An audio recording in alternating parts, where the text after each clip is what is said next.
brought to you by Nova शुद्ध घी। जब जब खाए दिल खुश हो जाए, सदियों का नोवा शुद्ध देसी घी, सपना स्वस्थ भारत का। I love घी घी घी घी घी घी।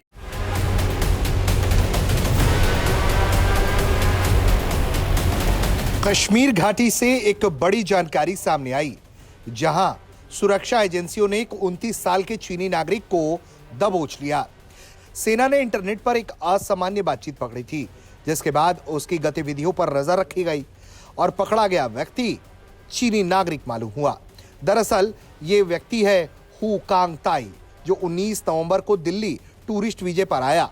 उसने वीजा में सिर्फ बौद्ध तीर्थ स्थलों वाराणसी, सारनाथ, गया, कुशीनगर, आगरा, जयपुर और दिल्ली घूमने की अनुमति ली, लेकिन वो 20 नवंबर को दिल्ली से सीधे लेह की फ्लाइट पकड़कर सीधे लद्दाख पहुंच गया। नियम के मुताबिक किसी भी विदेशी को लेह एयरपोर्ट पर मौजूद FRRO काउंटर पर रजिस्ट्रेशन करना होता है, लेकिन उसने ऐसा नहीं किया। 3 दिनों तक उसने जंस्कर और आसपास के इलाकों में घूमने के बाद 1 दिसंबर को वो श्रीनगर पहुंच गया। जांच के बाद खुलासा हुआ, जब अधिकारियों ने उसके फोन की हिस्ट्री चेक की, वो लगातार CRPF की तैनाती, कश्मीर के संवेदनशील इलाकों, आर्टिकल 370 से जानकारी सर्च कर रहा था। साथ ही खुले बाजार से भारतीय सिम कार्ड भी खरीद लिया था, जो कि नियमों के खिलाफ है। श्रीनगर में वो एक अनरजिस्टर्ड गेस्ट हाउस में ठहरा और शहर के कई इलाकों में गया। शंकराचार्य पहाड़, हजरत बल, डल झील का इलाका और मुगल गार्डन। सबसे चिंता की बात यह रही कि वो हरवान में स्थित एक बौद्ध स्थल पर गया, जहां बीते साल एक लश्कर के आतंकी के साथ मुठभेड़ हुई थी।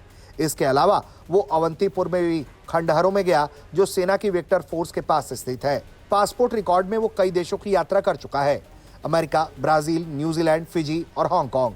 उसने पढ़ाई बॉस्टन यूनिवर्सिटी से की है और दावा किया है कि उसे घूमना पसंद है। हालांकि अधिकारियों का कहना है कि उसने वीजा नियमों का गंभीर उल्लंघन किया है और ऐसी स्थिति में अधिकतम कार्रवाई उसे वापस भेजना ही है। फिलहाल उससे सुरक्षा एजेंसियां पूछताछ कर रही हैं और उसके फोन के डेटा की पूर्ण जांच कर रही है। वहीं इससे लेकर जानकारी और भी सामने आई है कि इस तरह की गतिविधि के बाद वहां जम्मू कश्मीर पुलिस का एक एक्शन तेज हो गया है। पुलिस ने विशेष मुहिम में अब तक 5 FIR दर्ज कर ली है। कई होटल मालिकों पर आरोप है कि उन्होंने विदेशी नागरिकों को कमरे दिए, लेकिन उनकी जानकारी इमिग्रेशन अथॉरिटी को नहीं दी। कुछ मामलों में तो जानबूझकर ये चीजें छिपाई भी गई।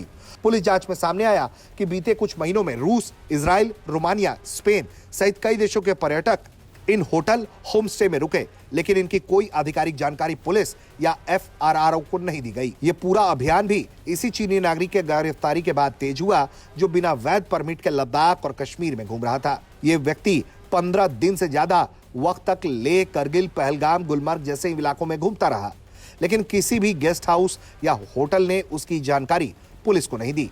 अब जब खुफिया एजेंसियों ने सूचना पर इसे दबोचा है, तो पुलिस विभाग का एक्शन तेज हो गया है। ब्यूरो रिपोर्ट, भारत तक।